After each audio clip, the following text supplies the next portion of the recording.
Well, it's been a minute, but we got the new season coming up, so time to get down to the new builds for 2022. All right, so I've gone ahead and completely switched up the chassis, so I'm no longer running RCRI anything. Now, it's not that you can't I couldn't make that setup work, because I actually got the setup going pretty straight and it was working pretty good. But one of the things that I really learned through that build is just how making things way too custom makes things way too complicated. And when things are way too complicated, it's very hard to sustain a car the way you want it to be, the way that you're familiar with. As after a wreck with the car, basically slid sideways at about 60 miles per hour into a curb. Fucked up the roll bar, the wheelie bar. Fucked up the chassis a bit. Fucked up a bunch of stuff, and because the car was literally using standoffs all over the place in order to make the geometry in the front work with the flip bulk and everything was just straight up custom. It made things very hard to, take things apart, put them back together the exact same way. And maintenance on the car was an absolute nightmare. And there's a few odd things about the car.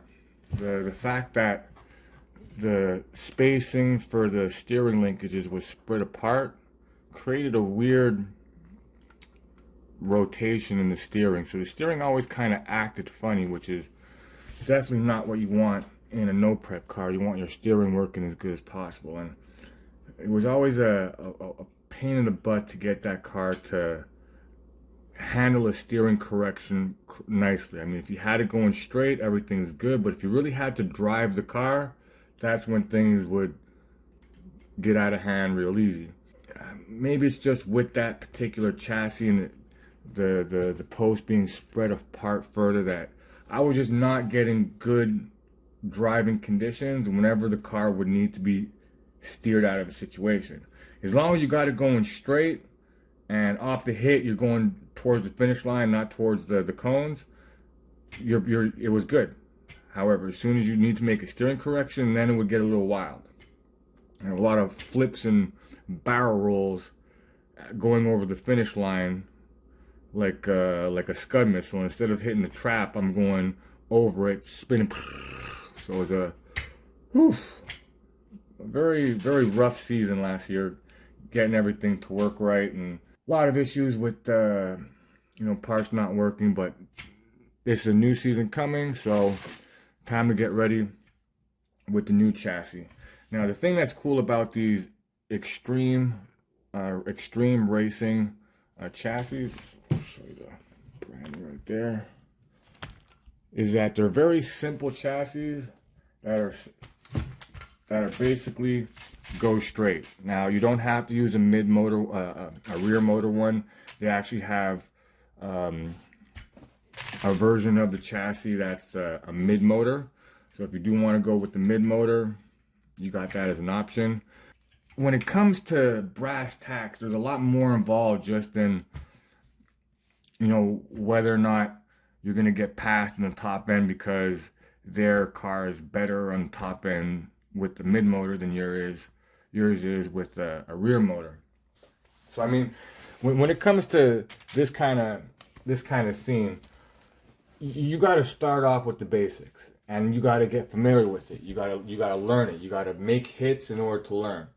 So you can't expect to be running 2.8s your first 5 passes, and then every time you go out you run a 1.8, and anybody who can't run a 1.8 is not going to be able to beat you. Man, it really just doesn't work like that. Number one, even if you do run a consistent 1.8, you got to be consistent on the light. If you have a slow reaction, man, your 1.8 is not going to pass, is going to lose to a 2.4 if that 2.4 beats you off the line. So I mean, there's a lot more to it than just the the end of the day top trap times and top speeds and stuff like that. So you really don't need to pay attention to that at the beginning. When you're getting your build off and while you're getting familiar with your car, you're trying to get it consistent. So if your top run is a 2.3 or a 2.4 at 65 miles per hour, then you got to try and be able to have your car dialed in where you're hitting that every single time. And from that point, once you're consistent on your fastest speed, then you can, start looking for areas to improve the car to get even more speed on top of that. I mean, if you can't just you got to get familiar with it. You got to try different things, see how the car responds to that, and then that's experience. That's knowledge that you now have.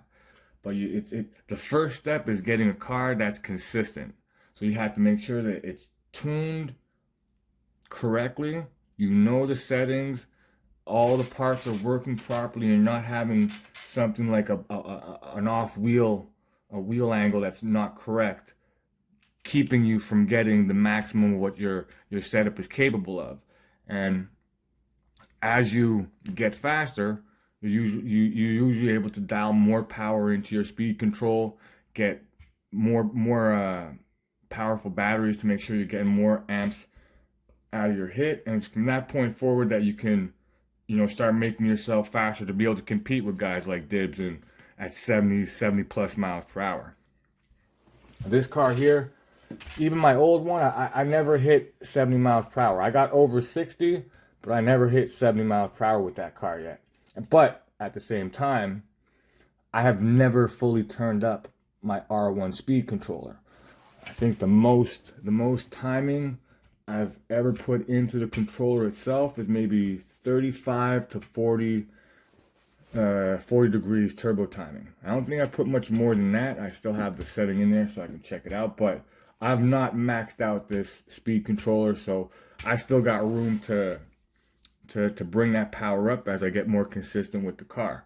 And that's why when you start off with the setup, you always want to start toned down a little bit. You don't want to just hit the first run and throw all the whole garage, the whole farm at it. You want to be able to start off with the power pulled back, get the car familiar and consistent with the power pulled back, and then bring the power up. If you bring the power up a little bit and the car gets out of shape, you got to start working on the chassis to get it dialed in with that more power so it's not getting out of shape. And then once you get it dialed in with that more power, then you can move the power up again. You keep progressing like this until you're actually, beating those guys that you're racing with. And then if you're consistent in those 1.8s, 1.9s, and your car's, you're hot off that light, at this point it's time to go compete for those big cash payouts, man. Go get that money. Now, I know some people are probably looking at these wheels and going, they look sick. He's gonna destroy them trying to race with them, and they're aluminum wheels. They're probably heavy. These are shelf wheels. These are not actually going to be raced. It's also why I got Hoosier tires on here. I wouldn't race with these tires. For me, I'm all about the reactions. I run on asphalt, and on asphalt, for me, I get the best performance so far, the most consistent performance out of the reactions. Every time I try other tires, man, my car just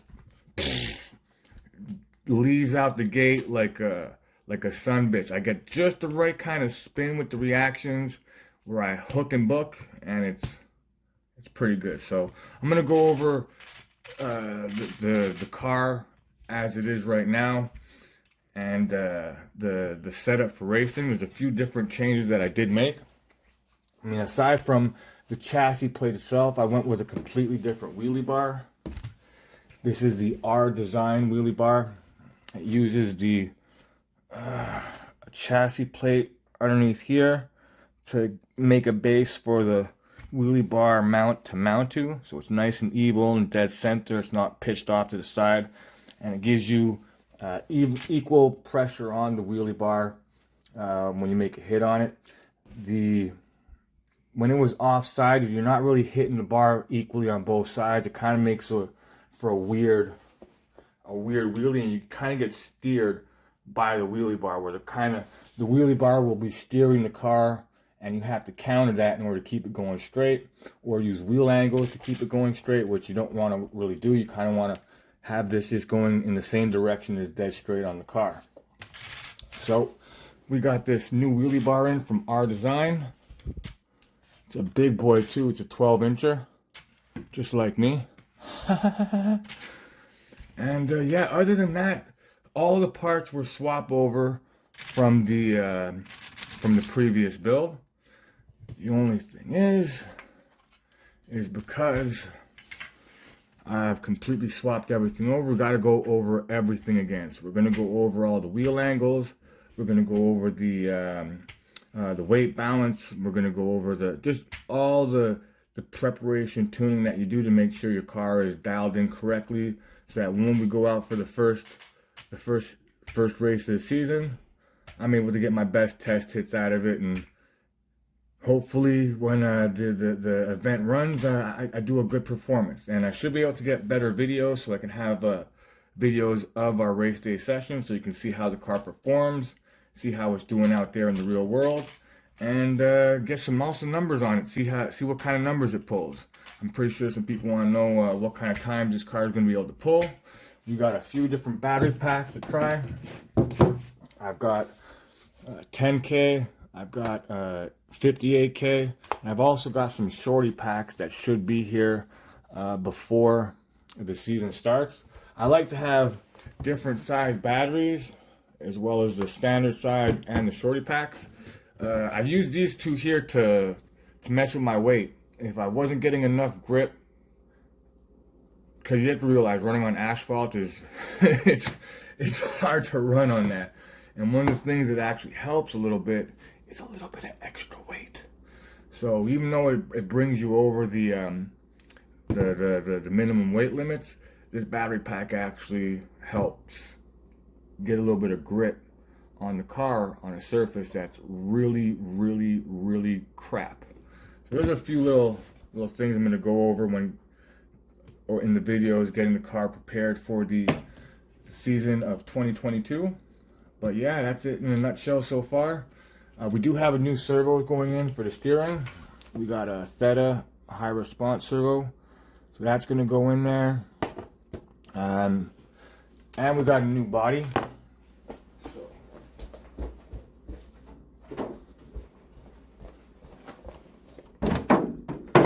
Obviously it's the Corvette body again, because the body works.